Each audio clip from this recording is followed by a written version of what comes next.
First of all, let's place our 4 murders on this map, as well as the spot where the graffito appeared and the piece of apron was dropped.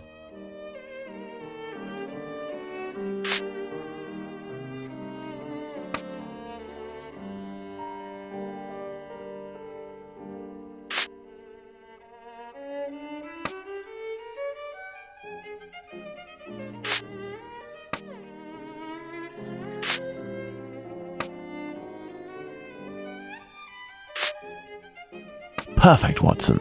Let's connect each crime scene to the one out of the others that is the furthest.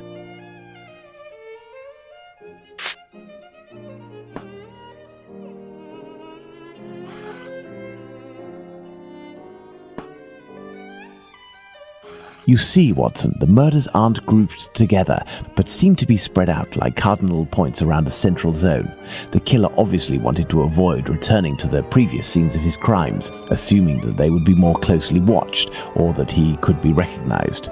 So, the killer lives at the center of this cross? In the vicinity, most certainly, but how near?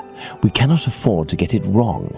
If you concentrate, Watson, you will notice that the murders are roughly equidistant from the intersection point of the diagonals. Let's focus on the night of the double murder. Remember, Watson, it took us 20 minutes to get from Dutfield's Yard to Mitre Square. Let's draw a line from one to the other. Perfect. We didn't make the trip as the crow flies, but that would not harm our estimate. Let's suppose the killer left Dutfield's Yard at 1 a.m. and arrived in Mitre Square at 1:35 a.m. when he was seen by the 2 Josephs. If he took 5 minutes to change his clothes, that leaves a range of 10 minutes to determine where this man's lodgings are. We must determine the area in which one can go from Dutfield's Yard to Mitre Square in less than half an hour. To do this, let's draw an ellipsis. The length between Dutfield's Yard and Mitre Square corresponds to 20 minutes. By adding half, we get a distance of 30 minutes. By taking the 2 right segments, each starting from the 2 murder scenes, and which the sum of the lengths makes 30 minutes, we get our ellipses.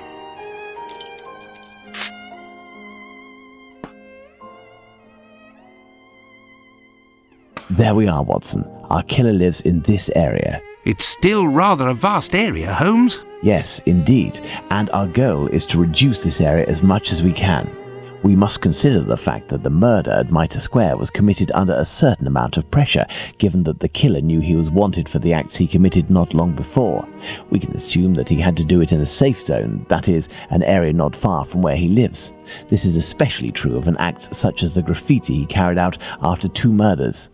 Let's trace a circle around this point, with the distance separating it from Mitre Square as the radius. This will enable us to determine our killer's safe zone.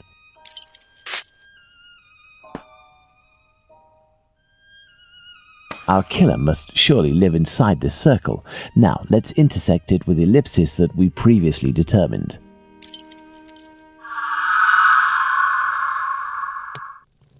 There we are, Watson, the Aldgate district. Shouldn't we inform the police so that they can concentrate their efforts on this area of Whitechapel? It is probably already crawling with inspectors, Watson, and I doubt that they would take us seriously, even if they were willing to listen to what we had to say. Let's focus instead on understanding the killer's modus operandi. We know our murderer preys on prostitutes who are penniless, weak, sick, or alcoholic, that he distracts them the moment before killing them, and that he left an anonymous message inciting anti-Semitic hatred at the entrance of a building occupied by Jews. How would you describe this man? What a coward! Indeed, he is a person of great cowardice. Let's look at his murders, and in particular, the depredations on the corpses, putting aside that of Liz Stride, because on that occasion his work was left unfinished. If we recall the observations made on the victims and the parts that were mutilated or damaged on each of the bodies, without forgetting the fact that he also removed 1 or more organs, we can ascertain that our killer evolves during the course of the murders, cowardly and still evolving. And yet, look at the location of our first murder, that of Polly Nichols in Bucks Row. It is the most distant from the area our killer would appear to live. Perhaps this murder was preceded by another within the killer's area. I believe a cowardly killer would commit his first murder in an area close to his home in order to find refuge as quickly as possible on carrying out the act. Holmes, an idea just occurred to me that fills me with dread. This evolution of which you speak. He will pursue his next victim as long as the conditions permit him to continue killing Watson. But how could one go even further in this horror? Look at what he did to that woman, Catherine Eddowes. In order to avoid having to answer that question, we must act with haste and planning. Watson, I suggest you inform yourself on the mutilations sustained by the victims. We played with the idea that this could be an act of vengeance against prostitutes.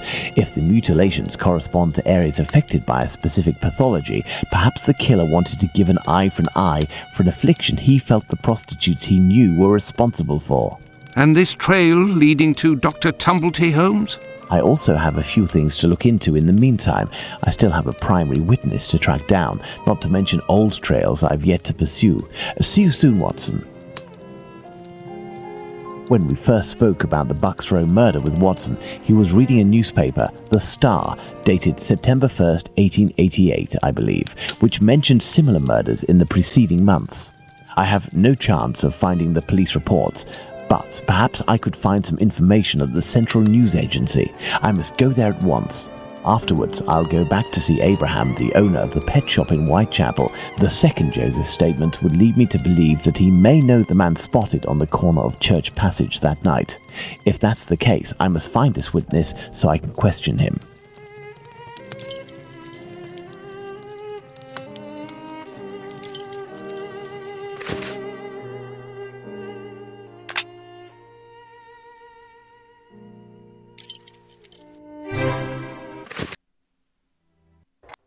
Ah, Bulling is there. It won't hurt just this once.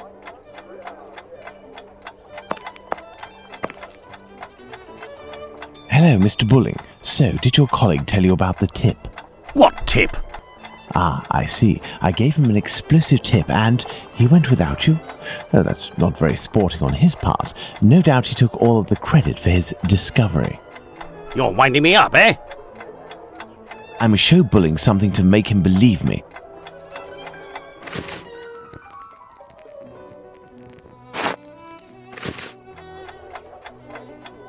What do you want? I'm not winding you up. The proof is that he gave me this advance on the debt. The traitor! He owes me if I find him! Before I leave, can you do me a favor? Heck, tell me. I'm looking for some reliable info on the murders committed in Whitechapel in the months before Polly Nichols' attack. Reliable? Ha! You really think you'll find that here? Fine. I'll be honest with you. We have folders that group the dispatches from the current year into categories. In the police law category, you'll find the transcripts from the trials and investigations that we sell to the newspapers that ask us. Perfect. Sadly, I am out of time. I'll leave you to solve it, eh? You're the detective, aren't you?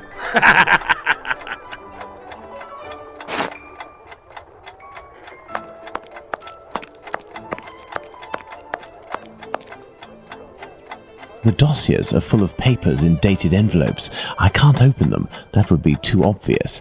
How can I tell which compartment to look in? No categories are indicated.